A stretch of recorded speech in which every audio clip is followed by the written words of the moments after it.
भाई, आखिर तुम्हें क्या सूझी थी जो मुखिया के खेत में जा घुसे? देखो, तुम्हारी एक छोटी सी गलती ने मेरा सब कुछ छीन लिया। जो थोड़ा सा खेत सहारा था, वो भी अब हाथ से जा रहा है। अब तुम ही बताओ, मैं अपनी और इमली की भूख कैसे मिटाऊंगा? अब मैं क्या करूंगा? राजू अपनी बात पूरी भी नहीं कर पाया था कि गधा भागकर एक कोने में गया और खुरों से मिट्टी उड़ाने लगा। राजू गुस्से में पैर पटकता हुआ वहां पहुंचा और चिल्लाया। अरे अरे, अब ये क्या कर रहा है? पहले ही खेत गंवाकर मेरा कलेजा जल रहा है, और अब तो यहाँ मिट्टी खोदकर तमाशा खड़ा कर रहा है। हट यहाँ से। राजू के चिल्लाने के बावजूद गधा नहीं रुका और पागलों की तरह जमीन खुरचता रहा। उसकी जिद देखकर राजू और ज्यादा गुस्सा हो गया। देख, मेरा दिमाग पहले ही खराब है। चुपचाप हट जा, वरना पीट पीट कर तेरा भरता बढ़ा दूंगा। वैसे ही दुनिया हंस रही है मुझ पर, और तू यहाँ मिट्टी उड़ा रहा है। चैन से काम करने देगा या नहीं? अभी बहस चली रही थी कि इमली वहां पहुंच गई। गधे को मिट्टी हटाते देख वो राजू की ओर देखकर हैरानी से बोली, अरे छोड़िए भी, आप तो बस चिल्लाना जानते हैं।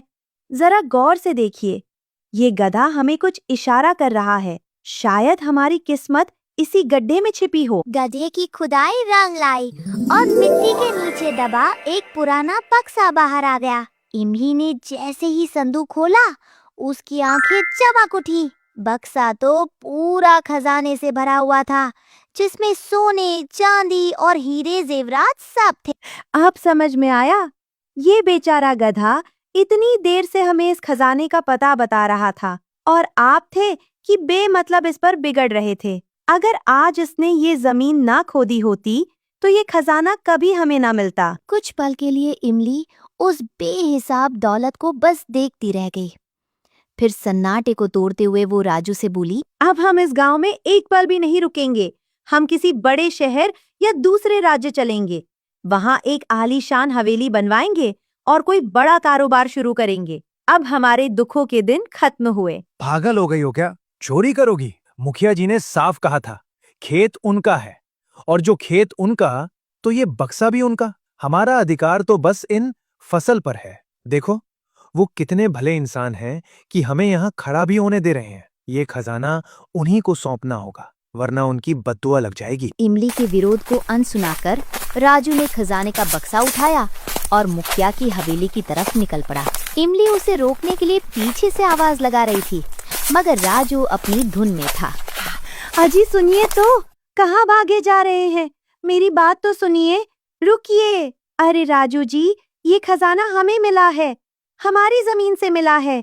ये मुखिया का नहीं है। अपनी मेहनत की कमाई यूं किसी के पैरों में मत डालिए, रुक जाइए। राजू सीधा मुखिया के सामने जा खड़ा हुआ। उसने खजाने का बक्सा नीचे रखा और उत्साहित होकर बताने लगा कि कैसे उसके गधे ने ये दौलत ढूंढ निकाली। पास ही खड़ा मंगू ये सब देख दंग रह गया। मान गए भाई, तू तो हरिश्चंद्र का भी बाप निकला, शाबाश।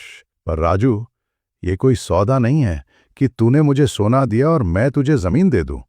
खेत मेरा है तो कुदरत का ये तोहफा भी मेरा ही हुआ। तू अपनी ईमानदारी का ढिंडोरा पूरे गांव में पीट, पर जमीन तो भूल जा, वो मेरी थी और हमेशा मेरी ही रहेगी। समझ गए ना मुखिया जी? जो आपका है वो आपका, जो मेरा है वो मेरा। फसल मेरी है, पर खेत आपका है, तो जमीन के अंदर से निकला ये सोना चांदी भी आपकी, और यहाँ से निकलने वाली अंधी भी आपकी। मैं किसी का पराया माल नहीं रखता। ये लीजिए अपनी अमानत। इतना कहकर और अपनी ईमानदारी का झंडा गाड़ कर राजू शान से वहां से निकल गया। मुखिया जी, अपनी पूरी जिंदगी में मैंने ऐसा नमूना नहीं देखा। लोग 1 रुपए के लिए जान दे देते हैं, और ये सोने का संदूक छोड़कर चला गया। ये तो गधों का भी सरदार है मालिक। वाकई में महामूर्ख। सही कहा तूने मंगू, इस राजू जैसा बुद्धू तो ढूंढने से भी ना मिले। देखो तो सही, एक तीर से 2 शिकार हो गए। जमीन तो पहले ही मेरी मुट्ठी में थी, अब ये बेशकीमती खजाना भी मेरा होगा। खजाने की चमक देख मंगू के मन में भी लालच आ गया। मुखिया की नजरों से बचकर उसने धीरे से एक चमकदार अंगूठी उठाई और जेब में छिपा ली। अब इस खेल में मुखिया अकेला खिलाड़ी नहीं रहा। देखिए मुखिया जी, राजू को तो हमने मिलकर बेवकूफ बनाया है। अब जब खजाना हाथ लग ही गया है, तो इस पर हक भी बराबर का होना चाहिए। आधा आधा बांट लेते हैं। मुखिया का पारा 7वें आसमान पर पहुंच गया। तेरी इतनी हिम्मत! दहाड़ते हुए मुखिया ने एक जोरदार तमाचा मंगू के चेहरे पर दे मारा। मंगू चकराकर पीछे हट गया। उसकी आंखों के आगे अंधेरा छा गया। बड़ा आया हिस्सा मांगने वाला, अपनी औकात भूल लिया क्या? जमीन मेरी है तो ये सोना भी मेरा है। तुझे एक चवन्नी भी नहीं दूंगा, समझा? चल निकल, दफा हो जा मेरी नजरों के सामने से। गाल पर पड़ा थप्पड़ मंगू की रूह को चुभ गया। गुस्से से लाल उसका चेहरा किसी जलते हुए कोयले जैसा दिख रहा था। वो समझ गया कि अब वफादारी का वक्त खत्म हुआ और बगावत का दौर शुरू। वाह मुखिया जी, वफादारी का क्या खूब सिला दिया है। पर याद रहे, वो जमीन मेरी वजह से आपके नाम हुई है। ये तमाचा आपने मुझे नहीं, अपनी बर्बादी को मारा है। अब देखिएगा, ये खजाना आपको कितना महंगा पड़ता है। ज्यादा जुबान मत चला। तूने पगार ली है, मुफ्त में गुलामी नहीं की। नौकर है तो नौकर की तरह रह। मालिक बनने का सपना मत देख। मुझे रत्ती भर फर्क नहीं पड़ता कि जमीन कैसे मिली।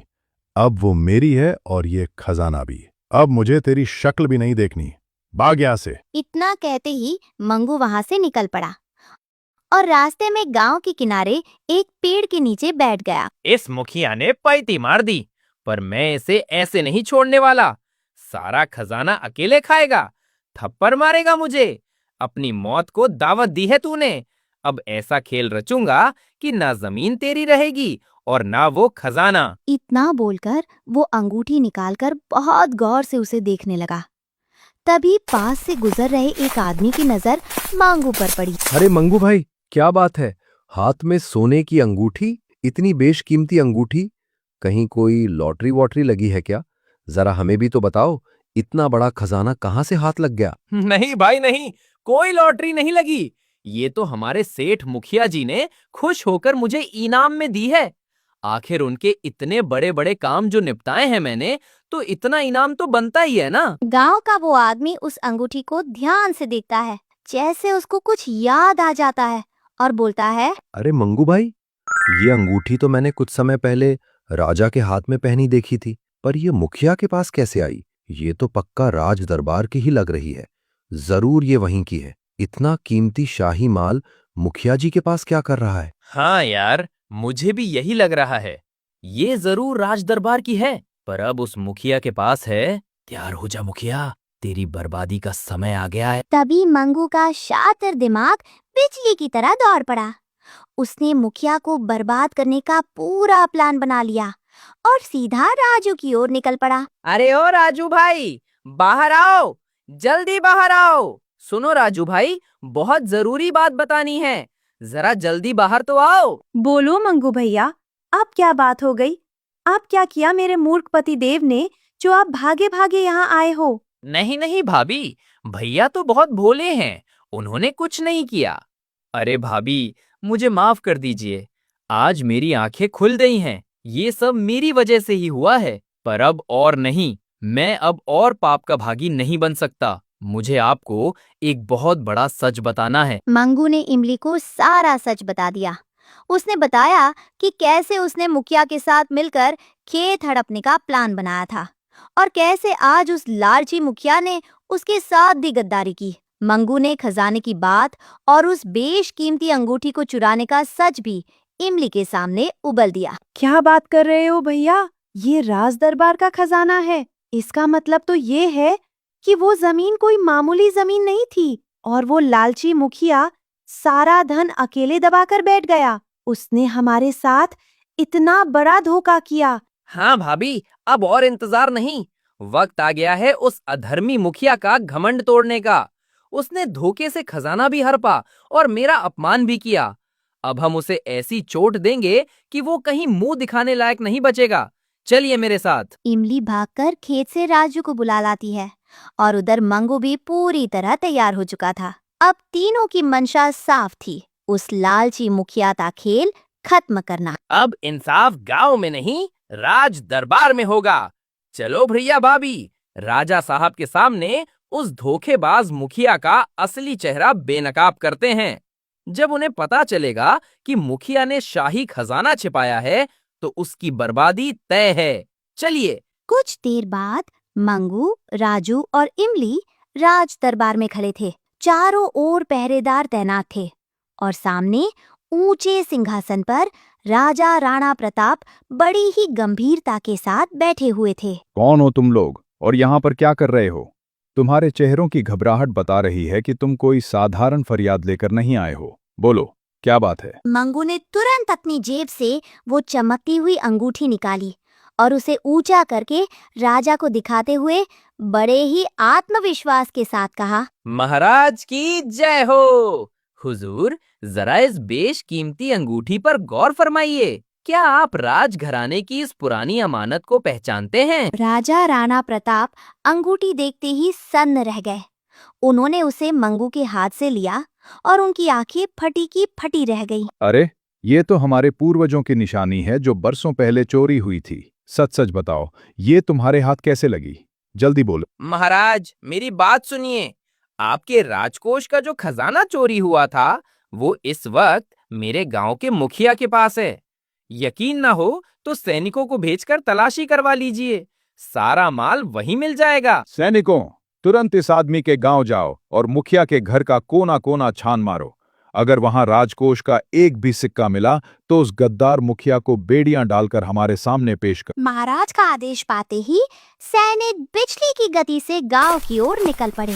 कुछ ही देर में चारों तरफ हड़कंप मच गया और सैनिक उस धोखेबाज मुखिया को राज दरबार ले आए। महाराज, आपके आदेश का पालन हुआ। मुखिया की हवेली के तहखाने में वही शाही बक्सा मिला है जिसे राजकोष से चुराया गया था। ये रहा आपका सारा खजाना। क्यों मुखिया, अब अपनी जुबान खोलो और बताओ कि हमारी सल्तनत की ये अमानत तुम्हारे तहखाने में क्या कर रही थी। याद रहे, अगर एक भी झूठ बोला तो तुम्हारी खैर नहीं।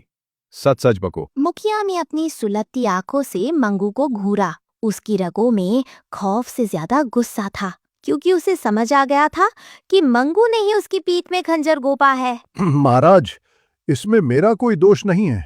ये खजाना मुझे राजू के खेत में मिला था। सारा माल तो उसी के पास था महाराज।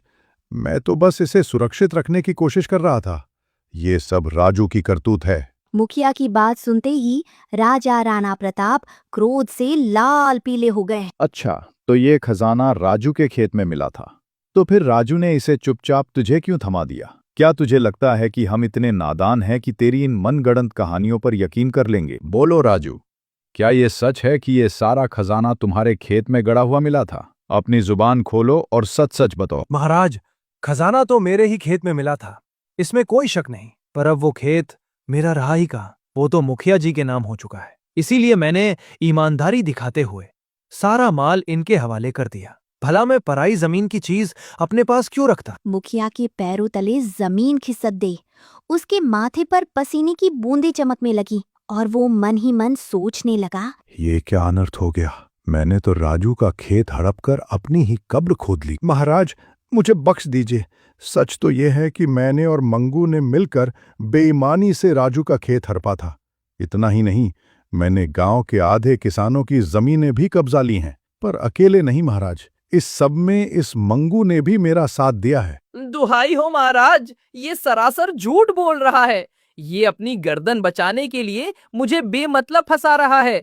मेरा इस गद्दारी से दूर दूर तक कोई नाता नहीं है महाराज। तो ये है इस साजिश की पूरी तस्वीर। मुखिया ने राजू की मासूमियत का सौदा किया और मंगू ने अपने लालच की आग में मुखिया का ही खेल बिगाड़ दिया। लेकिन कहानी में अब भी एक बड़ा छेद है। जो खजाना हमारी आंखों के सामने से राजकोष से गायब हुआ, वो उड़कर राजू के खेत में तो नहीं गिरा होगा। आखिर वो कौन सा गुनहगार है जिसके हाथ हमारे खजाने तक पहुंचे और फिर उसने उसे जमीन में दफन कर दिया? पूरा दरबार इस पहेली में उलझा ही था कि तभी वो गधा, जो काफी देर से कोने में खामोश खड़ा सब देख रहा था। दोस्तों, क्या लगता है आपको? क्या ये कोई साधारण गधा है? जी नहीं दोस्तों, ये कोई आम जानवर नहीं है। आखिर राजू के खेत में वो शाही खजाना पहुंचा कैसे? आखिर इस गधे का असली राज क्या है और ये यहाँ तक कैसे पहुंचा? ये सब जानेंगे हम कहानी के अगले भाग में।